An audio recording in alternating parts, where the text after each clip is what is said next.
I never imagined I'd be so humiliated for just $1. My name's Emily, and I thought I had a stable marriage. That is, until my husband decided I wasn't exciting enough to keep around. So he handed a random man $1 and told him to take my wife out to dinner, as if I was some cheap joke. What happened next? I wish I could say I ran home and cried, but instead, something strange happened that night, something that would change everything. And the twist? His ex was there too, watching, listening, waiting. This story isn't easy to tell, but if you've ever doubted your own worth because of someone else's cruelty, this one's for you. Before we dive in, don't forget to subscribe and let me know in the comments where you're watching from. I'd love to hear your thoughts on what you'd do if this happened to you. I'm 36 years old, living in Charlotte, North Carolina. My friends would probably describe me as calm, loyal, maybe even gentle. I used to work in interior design. Nothing flashy, but I loved the creativity of it. When I married Brian, I gave it all up, willingly. We'd agreed I'd stay home once we had our daughter. I didn't mind. Honestly, I thought that's what marriage was about. Sacrifice, partnership, building a home together. Brian, now 39, was once the guy who brought me flowers for no reason. The type who made breakfast on Sundays and always knew how to make me laugh. But somewhere along the way, maybe after year 5, he started to change. Or maybe he always was this way and I just didn't want to see it. He began calling me too careful, said I lacked spontaneity. He joked that I had a to-do list for everything, even fun. At first, I laughed along, but slowly what used to be jokes turned bitter. He made comments like, "I married a houseplant in a sweater," or, "Did you always plan on becoming this routine?" I saw myself as dependable, supportive. I gave him space when work stressed him out, listened to him vent when things didn't go his way. But apparently, that wasn't what he wanted. He didn't want calm. He wanted chaos, spark. He wanted someone who wasn't me. At one point, I remember asking him directly, "Are you bored with our life?" He didn't answer. He just looked at his phone and shrugged. I should have known then. I should have asked harder questions. But instead, I got quieter, hoping maybe if I just held on tight enough, we could find our way back. It was supposed to be a simple night out, one of those rare evenings when we managed to get a babysitter. I even wore lipstick for the first time in months. We pulled up to the steakhouse, and before I can reach for the door, Brian spotted a man standing off to the side in a rumpled jacket, probably waiting for an Uber. He turned to me, smirking. "Hey, want to have some real fun tonight?" I didn't even get a chance to answer before he stepped toward the man, pulled a crumpled dollar from his pocket, and told him to take her out to dinner. She needs some excitement, and I'm too bored to fake it tonight. They both looked at me. I froze. The stranger, visibly confused, glanced from Brian to me like he'd just been dropped into a prank show. I couldn't speak. I just stood there, burning from the inside out. Brian turned away with a laugh, disappearing through the revolving doors and leaving me outside, alone, with a $1 escort. To my absolute horror, the man, maybe out of pity, actually offered his arm. "If you're okay with this, I guess I can walk you in." I nodded. Because what else do you do when your husband trades you for a joke? We ate dinner, or rather, we sat together in mutual discomfort while I pushed asparagus around my plate. He tried to be kind, asked about my day, told me, "For what it's worth, you don't seem boring to me." I smiled like it didn't matter. The whole time, I kept replaying the moment outside. His voice, that dollar bill, the total dismissal of me as a person. I didn't cry there. Not yet.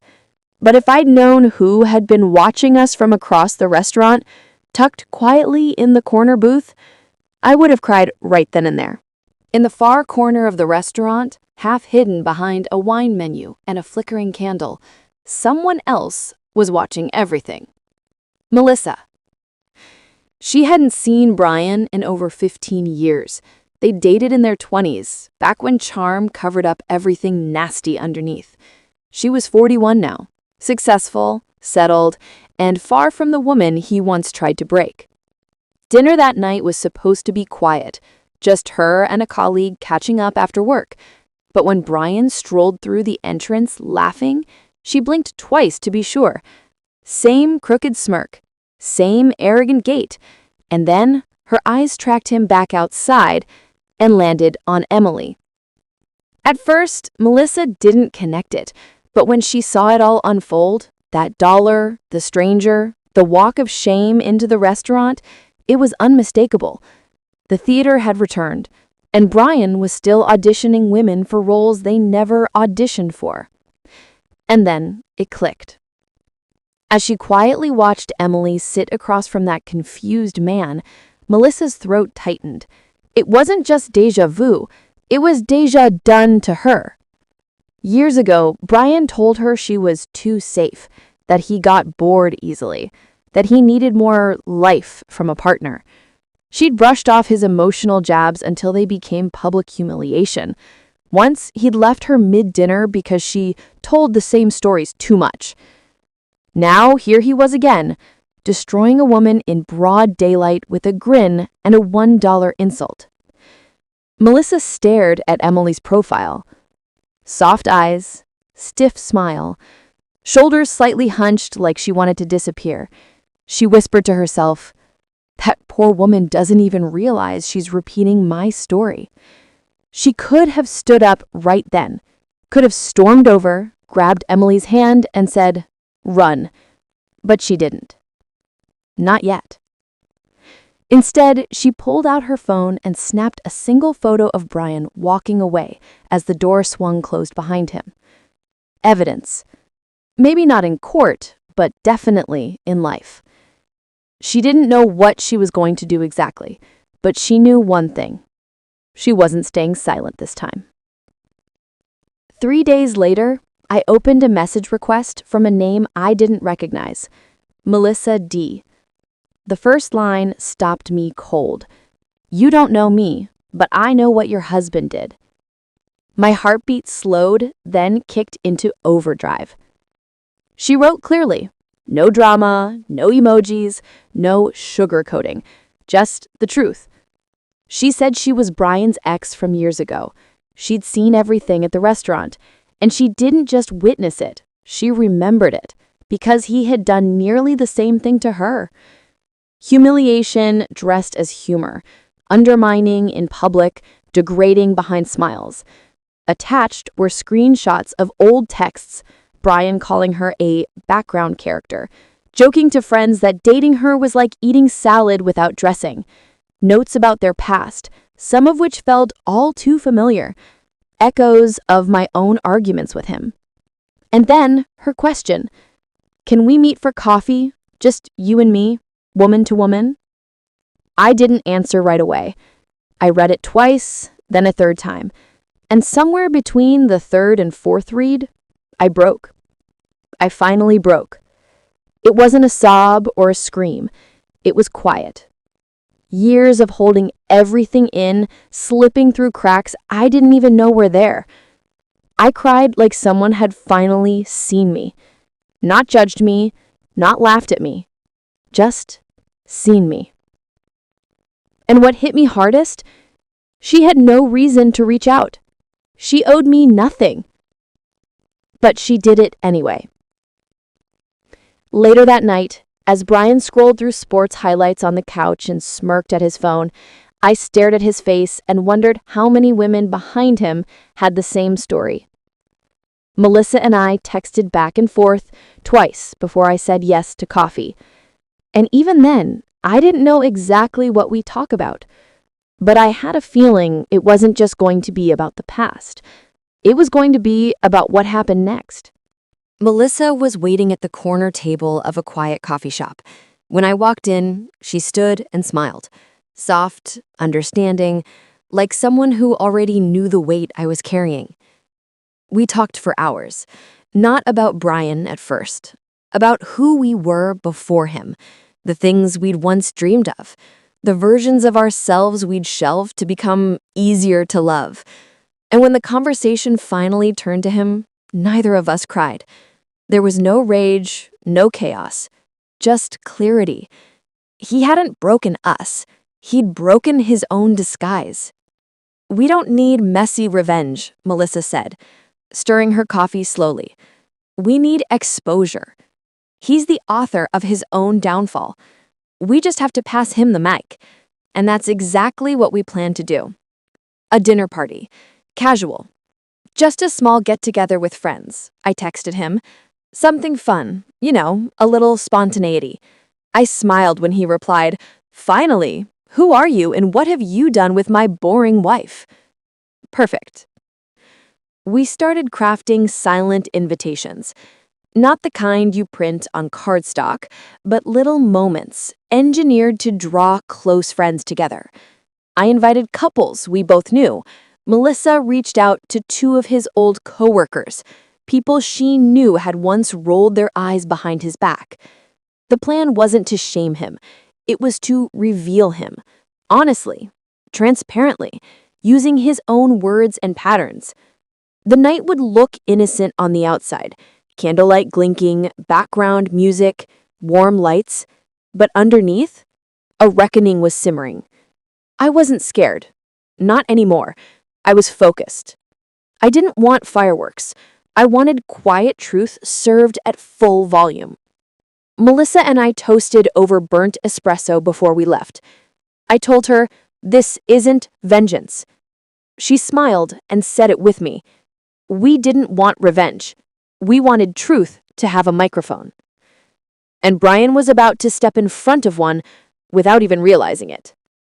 The night of the party, everything looked perfect. Candlelight, string lights, wine perfectly chilled. Our living room had never felt warmer or more staged. Ryan walked in later than everyone else, as usual, arms wide. "Look at this, my wife finally found the fun switch," he joked, kissing my cheek like he hadn't nearly shattered me 2 weeks earlier. I laughed politely and handed him a drink. Our friends chatted easily, unaware. Laughter buzzed in the background. Even I almost forgot what was coming until Melissa walked in, confident, composed. She fit in so naturally that Brian barely gave her a second glance. And then I stood up. Everyone quieted. I held my glass, my voice calm but firm. "I want to tell you all a story. It starts outside a steakhouse with a man handing a stranger $1 to take his wife out to dinner because he was too bored to eat dinner with her." A silence settled across the room. Confusion, unease. Kept going. Told them how I smiled through the evening while I cracked into pieces inside. I told them how humiliation weighs heavier when it's handed with a grin. Brian chuckled nervously. "Okay, that's enough," he said, standing to take the glass from my hand. But before he could reach me, Melissa stood too. "Let her finish," she said, her voice razor sharp but steady. "In fact, I have a part in this story too." The room froze. She stepped forward and told them what he had done to her. Names, dates, words he'd said, too specific to deny. The parallels between our stories were undeniable. Gasps, whispers. One friend covered her mouth in disbelief. Brian turned red. "This is ridiculous. You're both just bitter. You plan this?" A friend from his side, someone he'd known since college, shook his head. "Man, this sounds exactly like what you said about your ex at Daryl's wedding. I thought you were joking then." Brian looked at me, then at Melissa, like the walls were closing in. I ended with one line. "This is the woman you laughed at," I said, stepping closer to Melissa. "And this is the woman who stood up with her." Brian didn't say another word. He just picked up his coat and left his own party. The next morning, I filed for separation.